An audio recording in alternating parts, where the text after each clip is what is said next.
Y hasta aquí el bloque de noticias y vamos con nuestra ciberpíldora y con Fernando Mateus.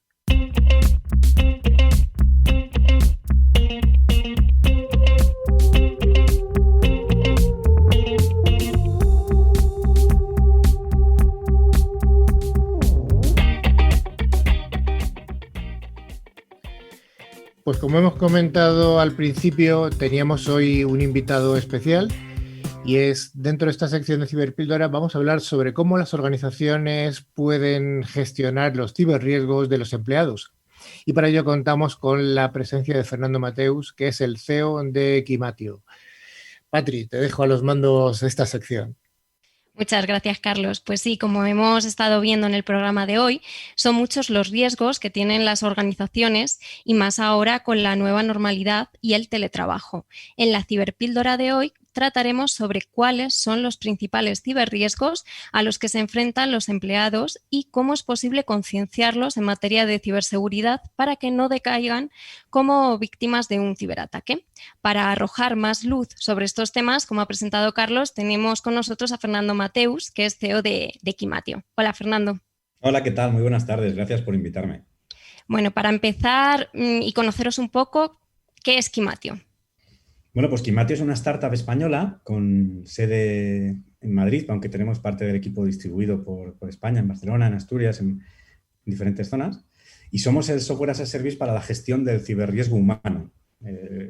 Es un ciberriesgo humano que tiene dos objetivos, ¿no? Por una parte, automatizar el proceso permanente de concienciación de los empleados y por otro, pues completar la postura de ciberseguridad de las organizaciones, ¿no? Incorporando pues las estrategias basadas en datos para esa gestión de ciberriesgo. Has hablado de ciberriesgos. ¿Cuáles son los principales ciberriesgos a los que pueden enfrentarse los empleados dentro de una empresa o una organización? Sobre todo ahora con el teletrabajo que ha incrementado mucho el número de ataques. En muchas ocasiones el empleado piensa que por estar en casa se encuentra en un entorno más seguro y no es así, ¿no, Fernando? Pues efectivamente, en realidad se encuentran fuera de los sistemas de seguridad desplegados por las organizaciones, o sea que están situados en entornos menos controlados y además están expuestos cada vez a más amenazas, ¿no? Porque, lo tanto, el riesgo en realidad se incrementa. Fíjate, solo en los primeros meses de la pandemia las empresas pues, han reportado un incremento del número de amenazas en torno al 71%, ¿no? Y bueno, pues es fundamental a este respecto pues concienciar sobre los riesgos actuales, pues como la ingeniería social, concienciar bien y saber a qué tipo de ataques es más vulnerable cada persona, que estén preparados para afrontar todas estas amenazas. Y, por ejemplo, vamos a suponer que un empleado cae en la trampa de un phishing. ¿Qué supone esto para una empresa? Bueno, es una pregunta, te voy a decir del millón, pero en algunos sectores es más que un millón. Pues mira, las consecuencias pueden ser devastadoras. Por ejemplo, vamos a empezar por pymes. Para las pymes, el coste medio de un incidente de este tipo son 40.000 euros, que no parece una gran cantidad, pero ocurre que el 60% de ellas cierra 6 meses después de que se produzca un ataque de este tipo. Entonces, es muy importante. En grandes compañías, y aquí es donde venía la pregunta del millón, el coste medio por incidente asciende a 4 millones de euros. Eso sin contar en torno a 400.000 euros de remediación, equipos forenses, etcétera. No tiene en cuenta el coste reputacional, las multas del regulador, etcétera. Vamos, que el problema en realidad es francamente grave, ¿no?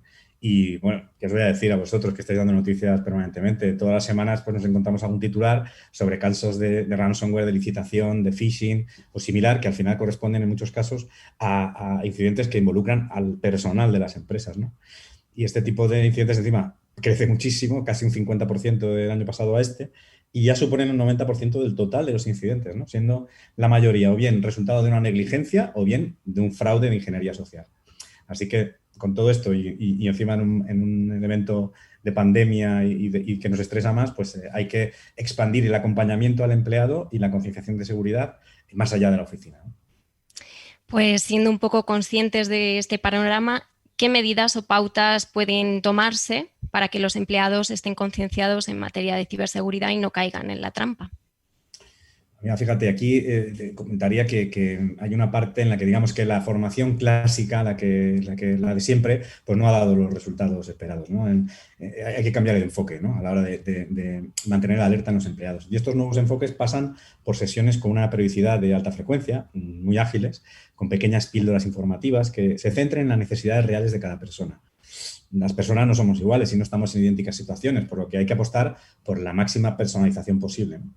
En nuestro caso, a través de sesiones con chatbots, nuestros chatbots realizan la evaluación de las necesidades de las personas de una manera muy ágil y nos permiten entender cómo está esa persona, identificar sus necesidades específicas y crear una concienciación adecuada con contenidos correctos, ¿no?, para ellos. Cada vez más CISOs, como por ejemplo el de Microsoft es un gran defensor de este enfoque, pues recomiendan hacer una interacción con el empleado mensual. No dejar pasar más tiempo para que el recordatorio que tiene que recibir de que la ciberseguridad es cosa de todos se mantenga activo, ¿no? Como las dosis de refuerzo de las vacunas tan actuales, por desgracia. Pues en este caso, al menos un recuerdo cada mes, ¿no? Hay que buscar un cambio cultural, hay que involucrarles, hacerles partícipes y aunque sea algo novedoso en ciberseguridad, porque es diferente, pues hay que evaluar también su nivel de bienestar. Porque si no estamos a gusto en una empresa, pues las políticas y los gastos que vamos a realizar en formación, pues no son efectivos, ¿no? Así que nosotros somos evangelizadores de la colaboración en general del equipo de seguridad, pero también que desapoye el equipo de recursos humanos o de compliance en este objetivo.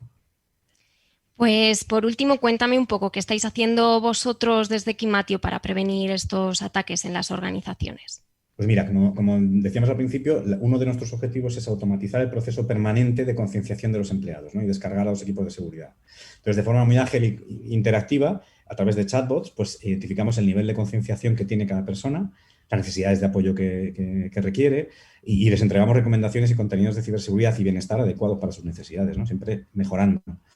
Pero con eso nosotros tenemos muchos datos y vamos al segundo objetivo, que es completar la postura de ciberseguridad de las compañías, proporcionándoles los datos necesarios para generar un plan de mitigación del ciberriesgo humano, ¿no?, hecho a medida, que les permita tener una alta visibilidad sobre el riesgo del factor humano, que tengan las herramientas adecuadas para gestionarlo y medir su evolución en el tiempo, ¿no? Al final, el ciberriesgo humano es un problema multidimensional y entre esas dimensiones pues es necesario contemplar cosas tan complejas y dispares como el nivel de alerta, el nivel de concienciación de las personas, su evolución en el tiempo, el nivel de riesgo o impacto que tendría un incidente en cada uno de los puestos, ¿no?, su sentiment análisis, la exposición digital, etcétera. Un montón de factores que al final nos van a permitir definir esos planes de mitigación. Pues muchas gracias, Fernando. Yo creo que por concluir, sobre todo concienciar y concienciar a los usuarios, ¿no? Fundamental. Es una de las claves, por supuesto. Oye, Fernando, no me resisto a hacerte una pregunta. Adelante. ¿Este discurso que estáis llevando al mercado está teniendo éxito? ¿Está teniendo acogida entre los CISOs? Pues mira, nosotros somos una startup y en una fase todavía early, digamos, que empezamos la acción comercial en septiembre, ¿no? Y estamos realizando ya implantaciones en bancos importantes, en operadoras de telecomunicaciones y bueno, la verdad es que la aceptación está siendo fantástica porque por una parte, hay una clara identificación del problema por parte principalmente de los CISOs, ¿no?, que lo tienen muy claro, que es un área en la que por mucha tecnología que pongamos, al final, pues las personas estamos delante del ordenador y somos las que acabamos picando o fallando o lo que sea. Y ahí pues hay que poner como sea soluciones, ¿no? Y por otro lado, pues que el enfoque tradicional, bueno, vosotros lo estáis viendo, estáis dando las noticias, ¿no? El enfoque tradicional no hace que la gente esté realmente alerta y que no estemos preparados frente a todo este tipo de ataques y de despistes. Entonces, bueno, hay que hacerlo de otra manera, ¿no? Pensamos que nosotros estamos aquí dando el clavo en este sentido. Uh-huh. Y ya la última, ya acabo. ¿Vuestra propuesta es puramente tecnológica o hay una componente también más humana en cuanto a cómo se hace ese plan de formación que decías tú, de recuerdos mensual? Sí. Pues mira, es una pregunta buenísima porque una de nuestras diferenciaciones, nosotros, por ejemplo, las interacciones hacemos vía chatbot, muy entretenidas, muy sesiones, pues que al final parece que estás hablando con un humano, ¿no? Pero otro de los elementos que nos diferencian principalmente es que tenemos una base neurocientífica con equipos de psicología que han estudiado muy bien y validado con universidades que lo que nosotros medimos funciona. ¿Cuáles son las necesidades reales de las personas, ¿no? ¿Cómo están? Y cómo estoy midiendo cada una de esas necesidades. Entonces, al final es una mezcla súper novedosa de inteligencia artificial, que ya no es un elemento diferenciador, ¿no? Todos estamos utilizando en algunas de las soluciones inteligencia artificial, pero la base de esta inteligencia artificial ahora sí que está apoyada por la neurociencia, ¿no? Y esto sí que nos da una ventaja competitiva, pues, remarcable, ¿no? Pues muchas gracias, Fernando, y muchas gracias, Patri. Muy interesante esta ciberpíldora, ¿eh? Muchas gracias.